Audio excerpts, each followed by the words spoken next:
Your reasons for listening to the show, well, those are your own. But just keep in mind that the views, information, or opinions expressed on the Tuddle Daily Podcast are solely those of the individuals involved and do not necessarily represent those of our sponsors. Yeah, it's called free speech, people.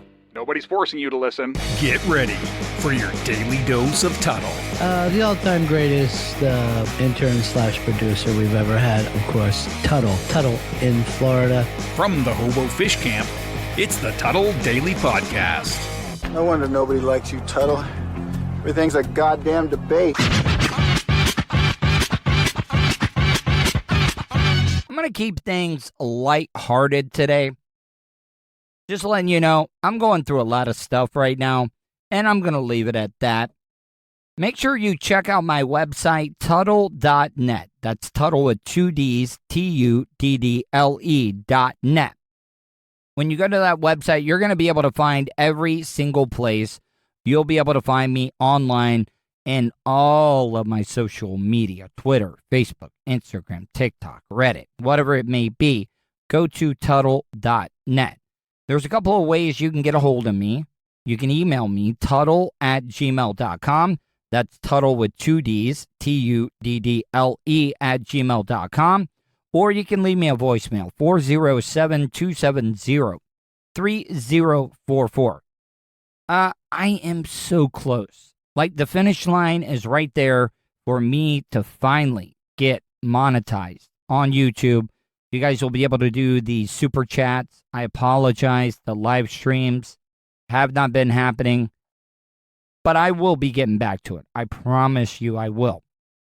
But if you'd like to donate to the cause, you can easily do that. Go to my PayPal account, paypal.me/Tuddle on the radio. I got to thank Super Fat Bubba Light. This guy is one of the biggest supporters of Bubba the Love Sponge. Nice guy. I've met him a couple of times.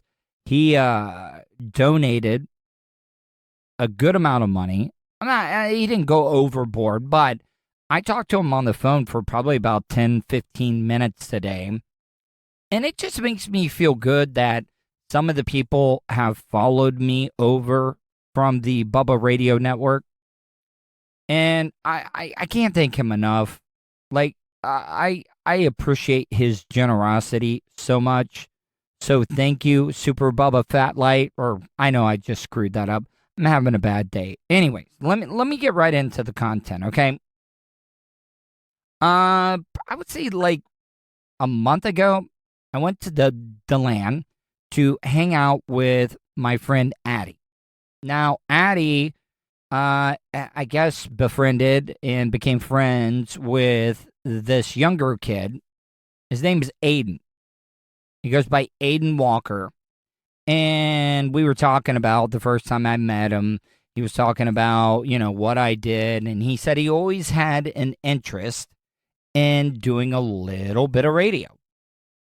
He asked me if I could try to get him an internship somewhere. And I'm like, hell yeah, let's do it.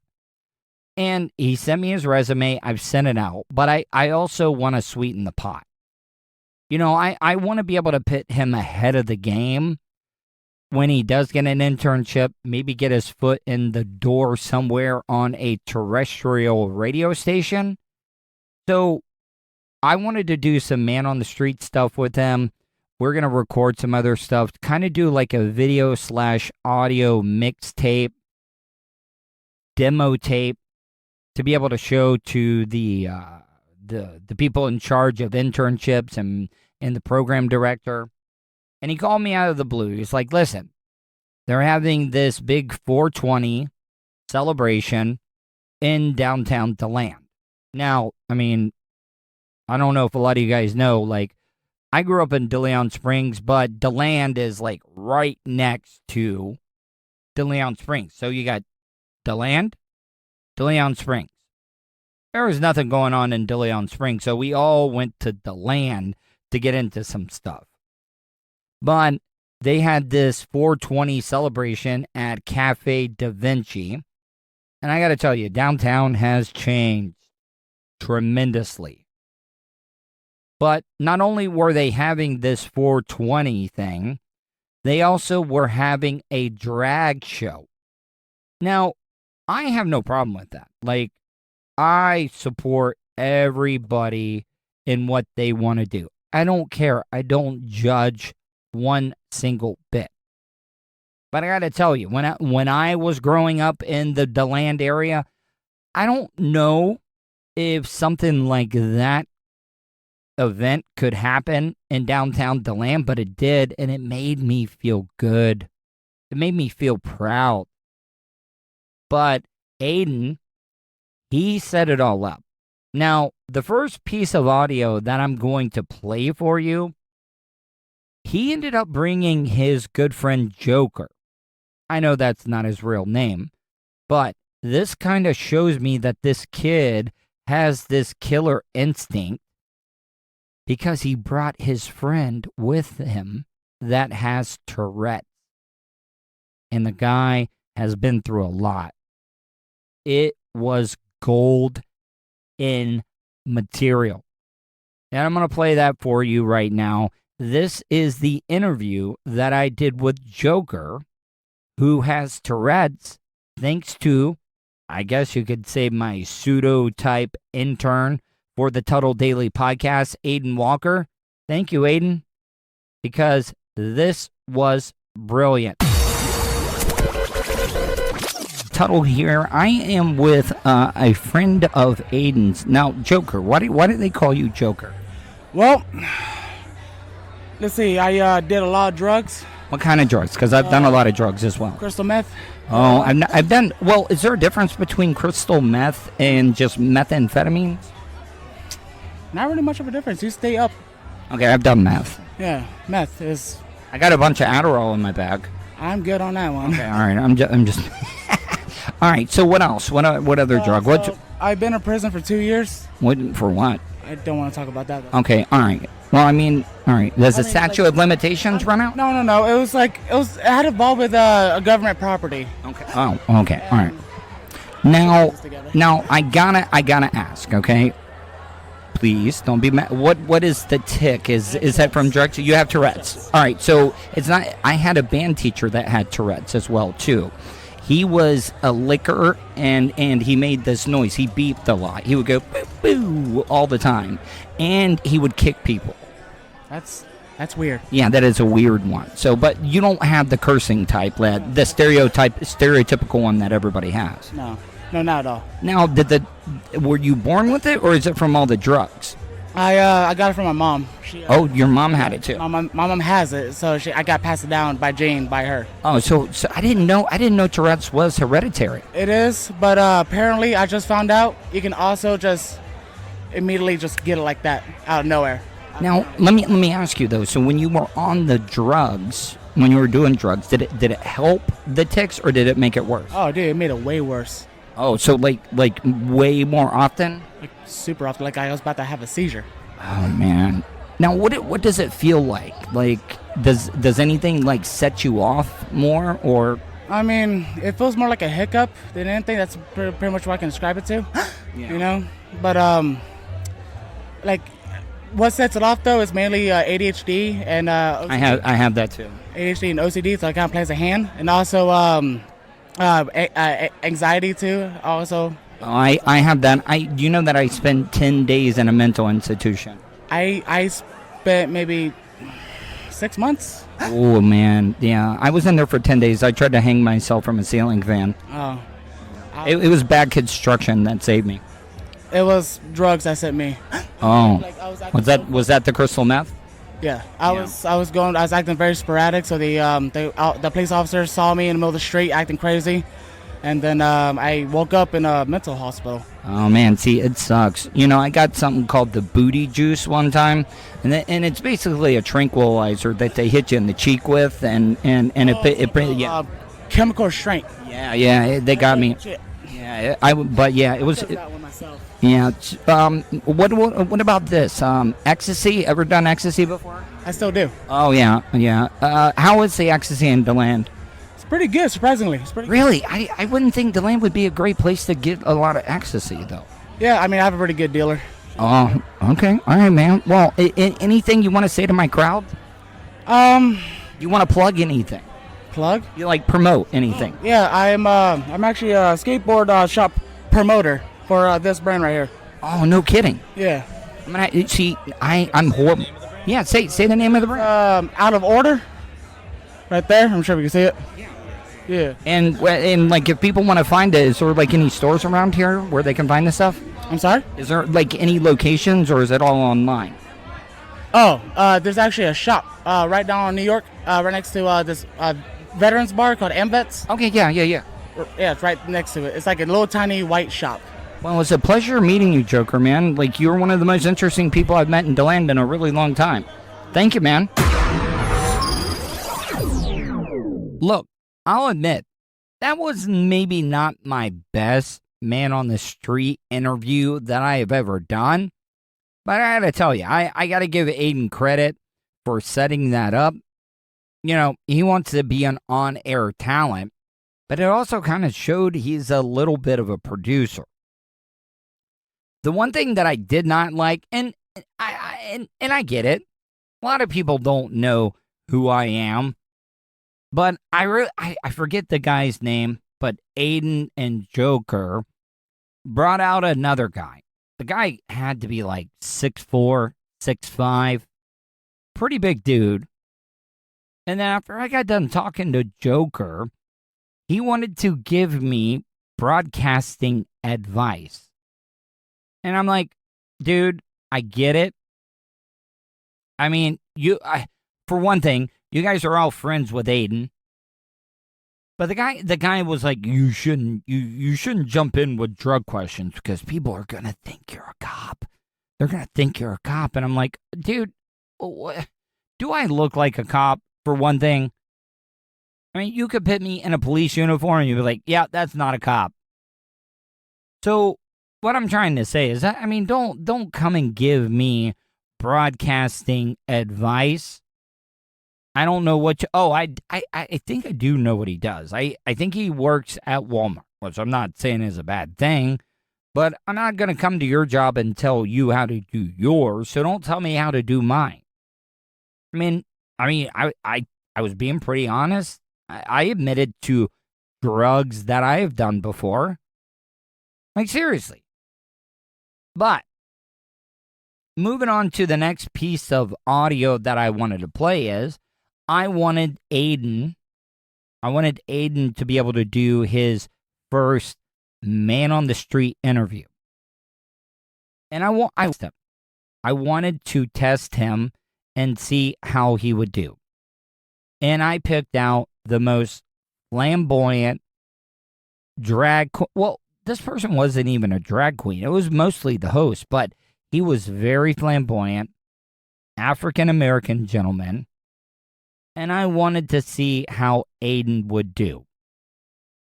This interview is not edited at all. I jumped in because with my OCDs and stuff, and always having to get a joke in, I had to jump in, and I feel bad that I did that because I wanted Aiden it to be his thing, but I want to hear from you. I really do. I want to hear how you think Aiden did for the very first time with an interview he did on the Tuddle Daily Podcast. You can leave me an email, tuddle@gmail.com, or you can leave me a voicemail, 407-270-3044. Aiden Walker, good to meet you, man. Kirk Da Vinci, pleasure to meet you. All right, I gotta say, I love your outfit. Do you want to tell me a little bit about it? This is actually was stoned by a very good friend of mine. I bought the suit by myself. It's the Green Party, so we got to show up and show out. Green Party? Yes. It's 420. Oh, yeah, Green Party. Yeah. So, what's your role here tonight?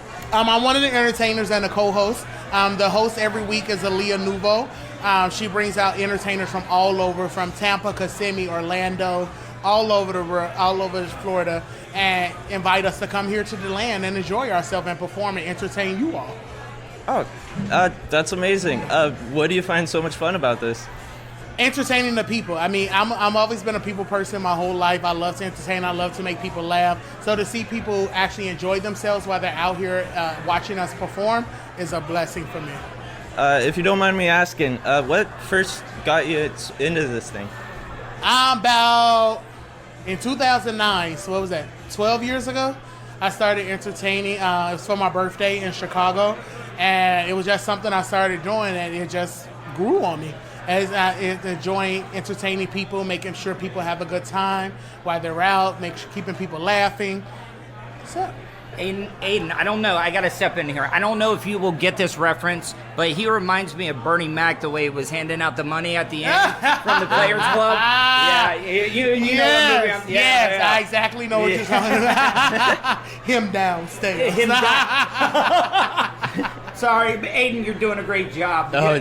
I'm sorry, I'll cut that out. No, you're good. I just had to make that comment. He's only, how old are you? 22. So... This is my first interview. I'm popping my cherry. Thank you very much. I got to pop Aiden's cherry. Yes!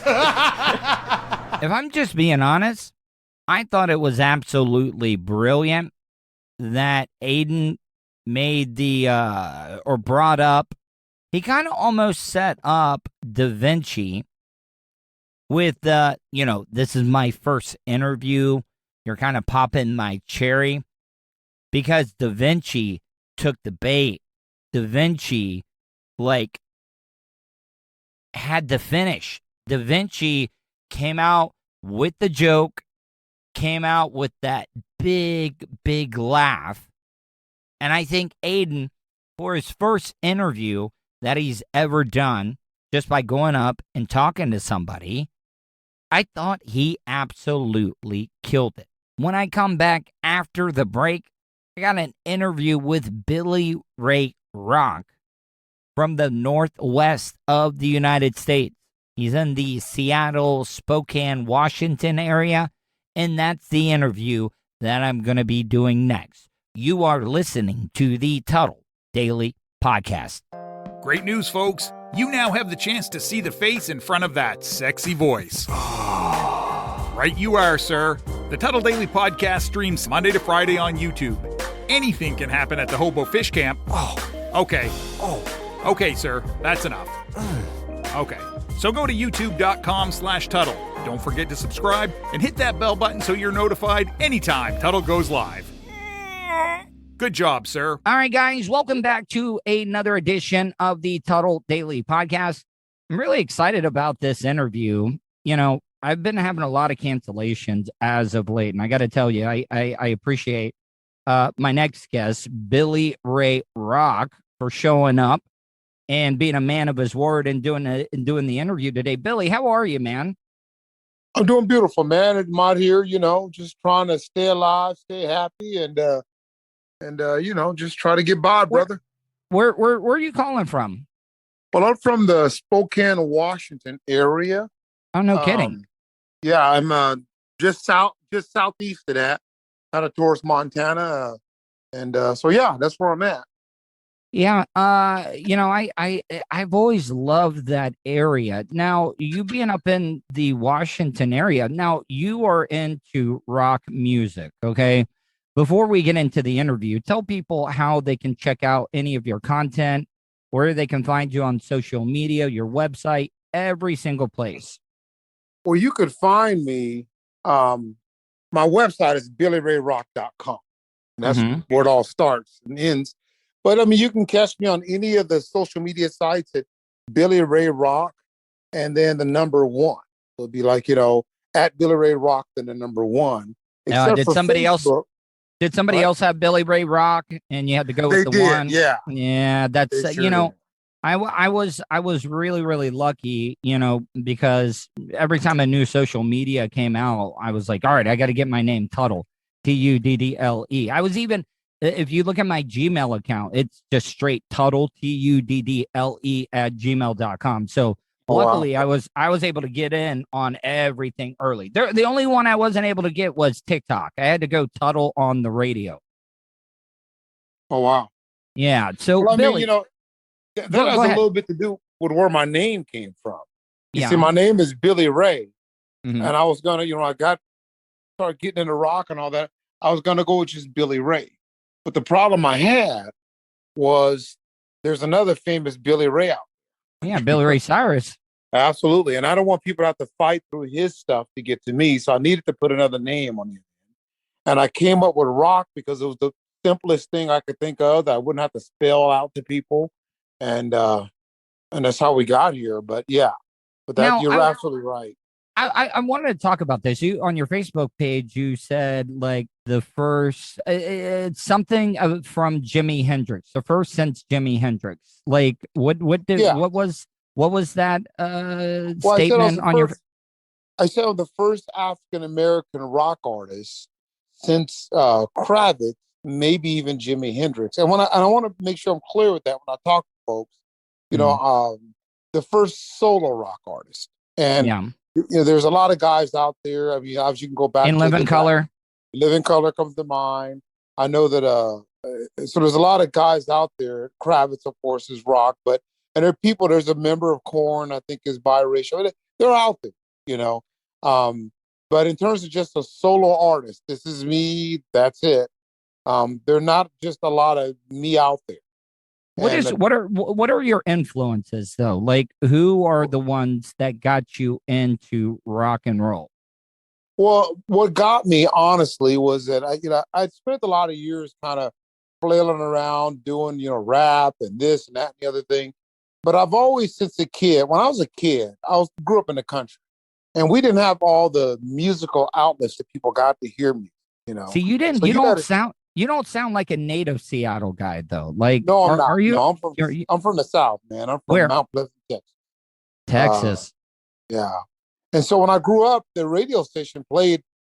We only had like 3 radio stations to listen to, AM station back in the day, and they played rock and they played R&B and funk and back and forth. So whether I wanted to or not, I was forced to listen to the old rock guys. I'm talking about the old Elton John songs and some of the classic rock like America and things like that. Some old Stones and things. And so those influences just kind of followed me. But as I got to be an adult, got in deeper into music, I realized that everything that I like about many things that I liked about R&B music, the highlight of a lot of these R&B and funk songs were the rock guitar solo. Yeah. And I thought, man, and I kind of through that way kind of found my way to getting here. But my main influence, man, it starts and ends with Prince. Prince, yeah, dude, he was the man, like, and he really wasn't. I mean, I never like saw him in person, but he wasn't like the biggest guy. Like he was kind of a tiny guy, but he was such a big personality. Oh my goodness, I saw him in concert when I was like a sophomore in high school or something, and he had the 1999 tour, that album with Little Red Corvette and all that was out. It was before Purple Rain, and man, it was just an incredible show. I mean, this guy was just, and of course, since done a bunch of research and things like that, just a big Prince fan, man. The way he was able to be a rock guitarist, but he knew back then. But he had the look, he had the swagger, he had everything. Like he was a total package. Absolutely, and that made it really, really difficult to ignore him, Now, what can I ask you a question? A lot of people say that like Elvis, all the Caucasian white rock and roll people, they stole rock and roll music from the African American culture. Like what is your thoughts on that? Well, I think that in music, people, even to this day, people tend to run to what's working. And I understand why they did it, because at that time back, in the early Elvis days, those were the only things that was working. That was, the whole Motown sound and the R&B thing was a big, big deal back then. And I think that's why even back then you had a lot of those white artists had to default to that, to kind of help get some attention towards them. And I think that, that's the same thing now. You got a lot of artists out there that are really, for example, don't like elements of a lot of different genres, but if that's selling, that's what they're going to do. I mean, I think Limp Bizkit, for example, was released a rock group, Yeah. but they thought at the time that rap was really, really popular. And so, Well, they I, kind of confused it. I, I say this though, like if it wasn't for, okay, so you're up in Seattle area, okay? Sure. Yeah. I think the 90s, everybody thinks their generation's music is the best, okay? I'm a Gen Sure. Xer. I'm a Gen Yep. Xer. I think the 90s was some of the most influential music out there across all genres. I mean, you look at what the grunge scene did up in Seattle, and it went from the hair rock to that dirtier sound. It was something different. And then you Sure. had like you're talking about Limp Bizkit. Without the Beastie Boys, there wouldn't be like one of those bands and stuff. Absolutely. No question about it. Because And so, they played their own instruments. A lot of people, don't realize that they did a couple albums where they played a lot of their own instruments. oh, absolutely they did. Yeah. Yeah. That's very true. Now, see, in Seattle though, what the 90s music though, if you look at it like hip hop, everything had a message. It wasn't about what I have and what you don't have. They had a message behind it. The angst of the white American teenagers with the grunge music. Hell, I'll even give you credit. In Florida, I grew up not the biggest country music fan, but the 90s country music was absolutely amazing. Yeah, it was. And it really was. And so I think like the more popular, look in the 90s, there's a paradigm shift that happens in overall popularity of music. And I think in the 90s, the rock ruled. It was rock, and then it was country, then it was everybody else. But then you had got hip hop though, like you had like, could you imagine like if a group like NWA was still around, like with all the how divided we were as a country, with Lord, yeah, could you imagine some of the music that they would be putting out? Oh my God. And then you look at all these artists that have died young, the 27 Club, people talk about that. We Sure. lose so many artists and what could have been. Absolutely. And so it's a tragic thing, but I forged my way through this in rock because I felt like, hey, I've got something to say, but even more than that, I think that what I'm doing is necessary, um, and I, and that's kind of what sent me down this path, and there's not a lot of it out there. It's not the most popular. A lot of people I talk to, man, they tell me, man, you should start rapping or you should do these other things. Do your passion, man, because when you do your passion, you actually get the feeling, because you can tell when somebody is into it, Absolutely. I know you probably get this question all the time. Well, what is your Mount Rushmore of guitarists? Okay, like if you were going to create and you were going to pit, like Mount Rushmore, and you were going to pit the face of your top 4 guitarists, who would you put on your Mount Rushmore? It'd probably start with Eddie Van Halen. Yeah. It would probably, from there, I tend to like default. And we're talking about overall guitarist. We're talking about just guitar and not bass. I'd probably fall back to some jazz. I love what George Benson does. And I beg your pardon. Eddie Van Halen, probably Prince, and then George Benson. And then it would kind of go down from there. What about a guy like Slash? I think he's good. I think he's really good. I just don't think that he's got enough. I don't think he's really had enough opportunities to show what he can do in a commercial sense as a guitarist. I think that a lot of these frontman guitar players, the Eddie Van Halens and those kind of things, they get like a lot of shine, so that people can see their true skill level. I don't think the Slash has had as much of that opportunity. No. Brad Paisley, I don't know how much you're into country music. Brad Paisley does not get enough credit for being an amazing guitarist as he is.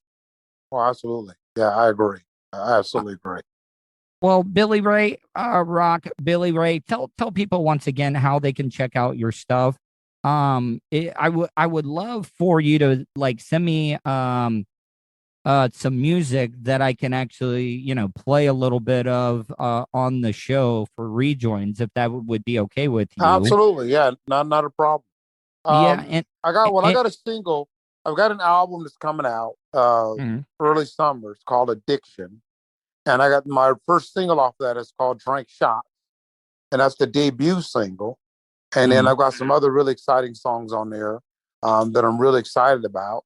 But I'd be happy to sing you some music you can play as buffers and whatnot. And I'm also going to be performing on June 5th at the Earth Day Festival in Indianapolis, Indiana. So if anybody out there, you can come check me out. They can find me at BillyRayRock.com. On social media, Billy Ray Rock, the number 1. YouTube, Billy Ray Rock, the number 1. Facebook is a little different. It's Billy Ray Rock 1, but you got to spell O-N-E. But other than that, man, I'm out there. Well, Billy Ray, man, I hope you hope nothing but the best success for you, man. I appreciate you giving me a call, and if you ever need anything, please don't hesitate to reach out. Okay. No question. Thank you for putting me on, brother. You have a great day. You too. Bye. Thanks for listening to the Tuddle Daily Podcast. Hey, do us a favor. When you're done here, check out The Little Cheese Show. That's The Little Cheese Show. Available everywhere podcasts are found. And subscribe to their Twitch channel, twitch.tv/littlecheese437. And now, back to the show. All right, guys, welcome back to the Tuddle Daily Podcast. Make sure you go to my YouTube channel. You heard me play the audio earlier today. Whenever I was talking to Joker is the guy that had Tourette's, as well as Aiden doing his first interview. Go to my YouTube channel, youtube.com/Tuddle. Make sure you hit the subscribe button, hit that bell button as well, too, because when you hit that bell button, you're going to get alerted anytime I go live or put up any new content. This is some video, actually audio that I found. I think I found it on TikTok, but this guy, everybody is talking about, how we maybe live in a simulation or something. I don't know. I think people got that idea after watching The Matrix, the Wachowski brothers.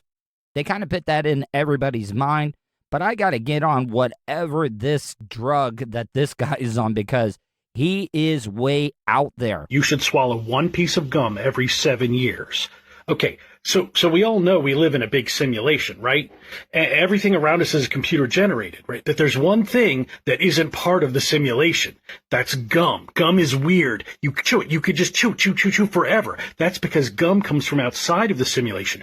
Gum is real. This almost sounds like some type of viral video that Big Bubblegum made just to sell more bubblegum. Because if we're living in a simulation, for real, like, why would gum be real? And a lot of things about this, if we are living in a simulation, wouldn't we be kind of just like a virus that would be on a computer? And wouldn't they just remove us? Like, I mean, who's behind the simulation?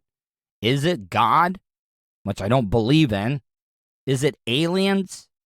Are we just a part of a big video game? Are we living in Grand Theft Auto?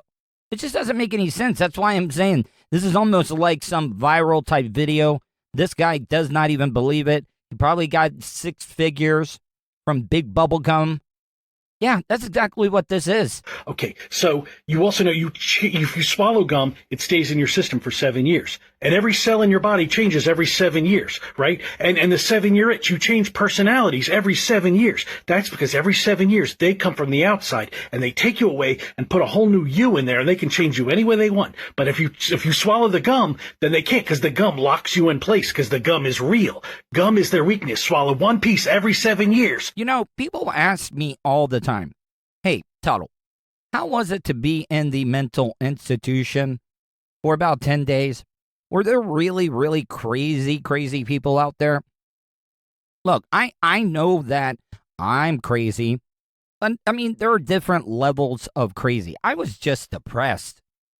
I met a lot of people just like this when I was in the mental institution for about 10 days. And after a while, you start believing this type of stuff. I mean, there is almost like a little bit of a hierarchy when it comes to craziness. And this guy right here, I don't know if he's just trying to create a viral video or he actually believes stuff like this. Like, seriously, if we were living in a simulation, we would see more things.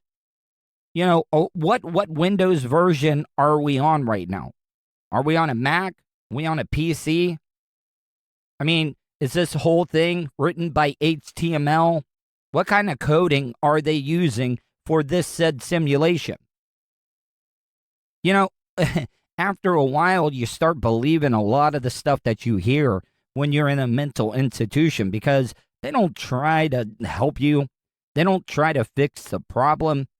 That's why the mental institution, our mental health here in the United States is some of the worst in the whole entire world because we overprescribe these medications.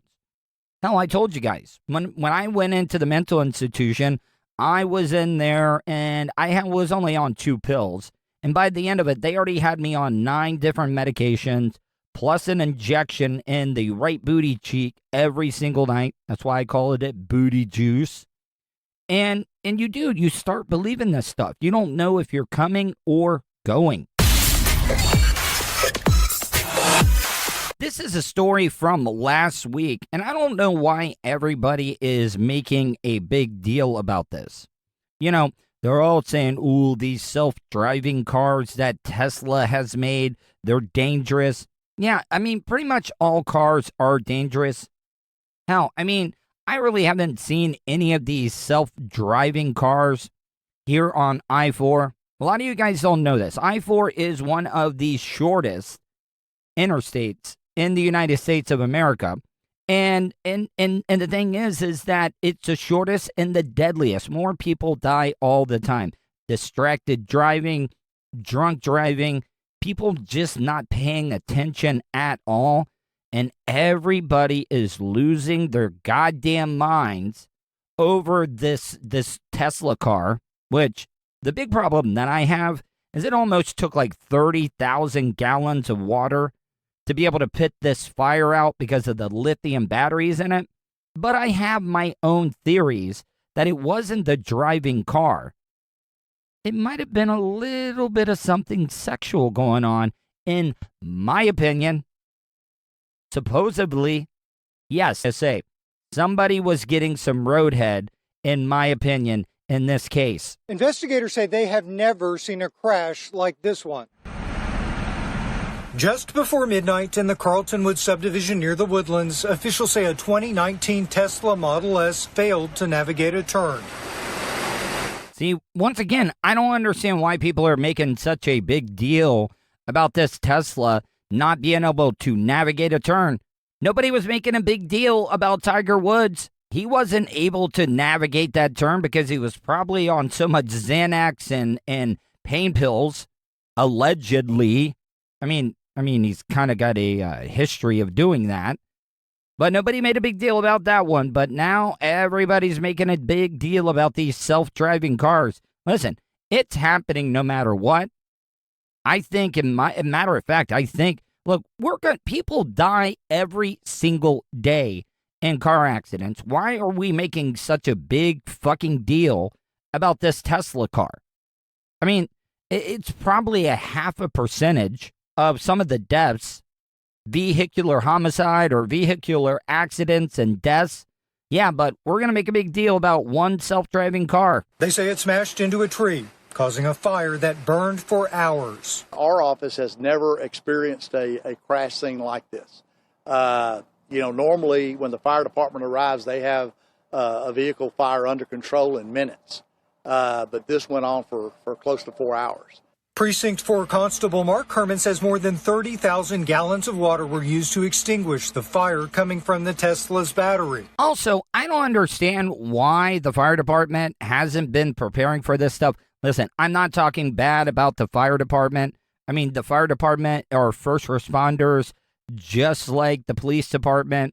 Firefighters are some of the most bravest people that I know because, look at them. They all ran up into the Twin Towers knowing that, hey, we got to do what we got to do, but there's a good chance that we are not coming out of this building alive, but they did it. But these Tesla vehicles are not the first ones to have these lithium batteries in them. They're not.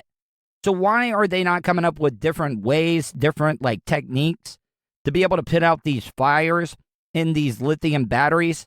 Also, I don't know if a lot of you people know this. You know, people want to talk about how these electric cars are better for the environment.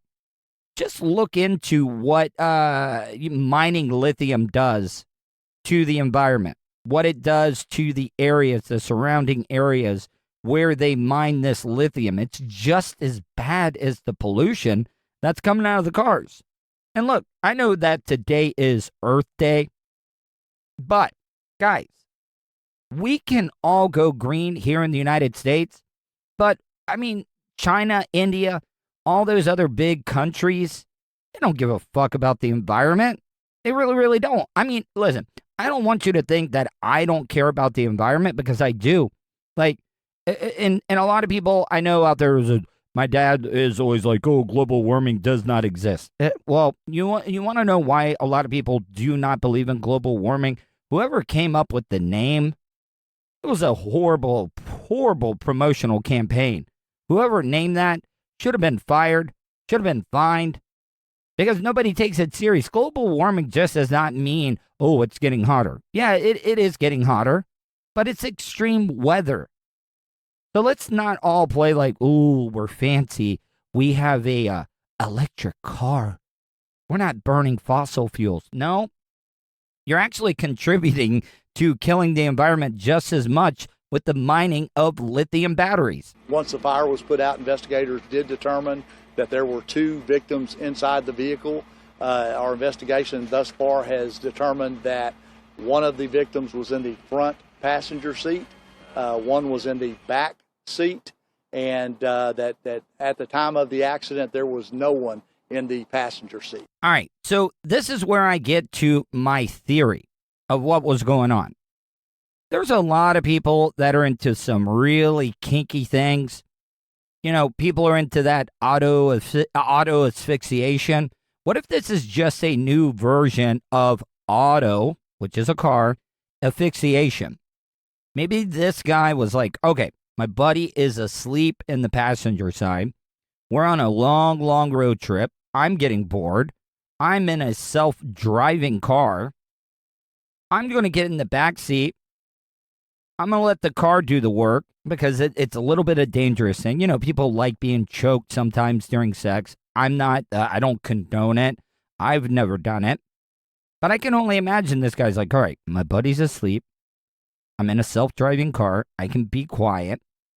Maybe I can tie a belt around my neck. And I can masturbate in the back seat.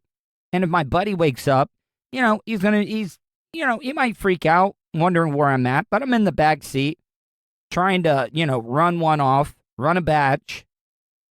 And, people love that dangerous type situation when it comes to sexual stuff. Please, I know that it's way out there. I know I probably sound like the bubblegum guy that believes that we're in a simulation, but trust me, there's some weird ass fucking people out there that are into some kinky ass shit. Constable Herman says the men are believed to have been 59 and 69 years old. However, they have not been officially identified. While the cause of the crash is still under investigation, the constable says investigators do not believe anyone was driving the car. Of course there wasn't a guy in the passenger seat because the dude was in the back jacking his dick trying to live dangerously. You know, when you have that fear of death, you know, they say that it's supposed to make your orgasm just as better than anything that you've ever felt before in your life. They are 100% certain that no one was in the driver's seat driving that vehicle at the time of impact. They're positive. And again, the height from the back seat to the front seat, that there would be almost impossible. And if my theory holds true, do you think he was at least able to get one out, bust a nut before he hit that tree and died?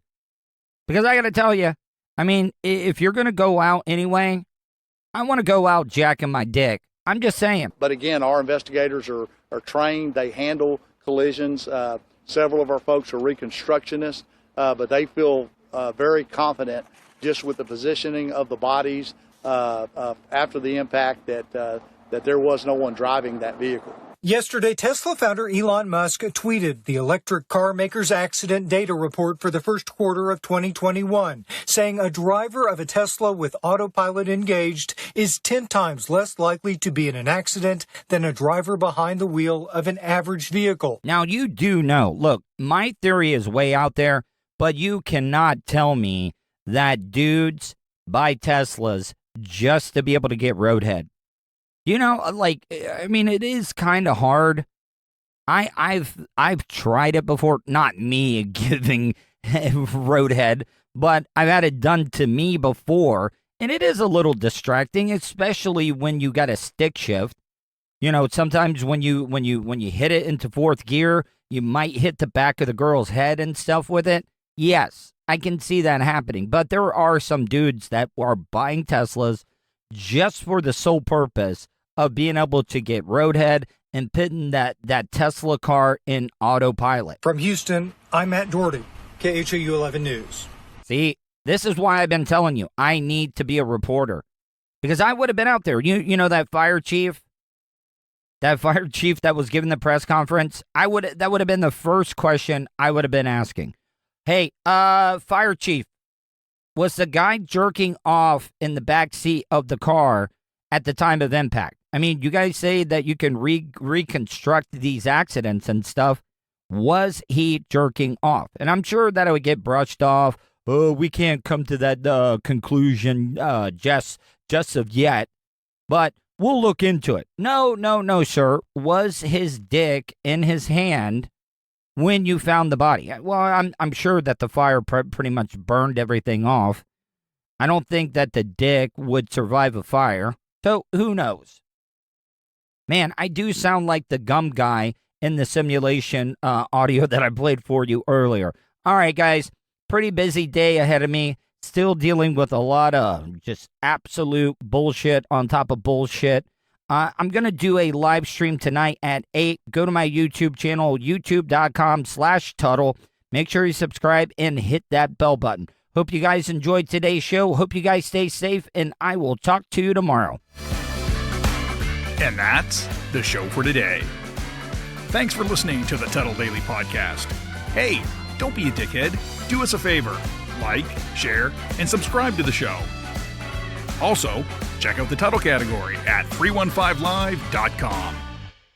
The Tuddle Daily Podcast is brought to you by Starfire Transport, StitchYouUp.com, and PocketPairClub.com. Special thanks to show producer Vulture and co-host Sirach. Show voiceover service is brought to you by JCVoiceover.com and The Little Cheese Show. Download and subscribe to The Little Cheese Show everywhere podcasts are found. If you want to help support the show, go to paypal.me/Tuddle on the radio. You have something you want to say? Tuddle@gmail.com or leave a voicemail at 407-270-3044. To follow all Tuddle social media, go to Tuddle.net. That's Tuddle with 2Ds.net. Thanks again for all your support, and we'll see you tomorrow on the Tuddle Daily Podcast.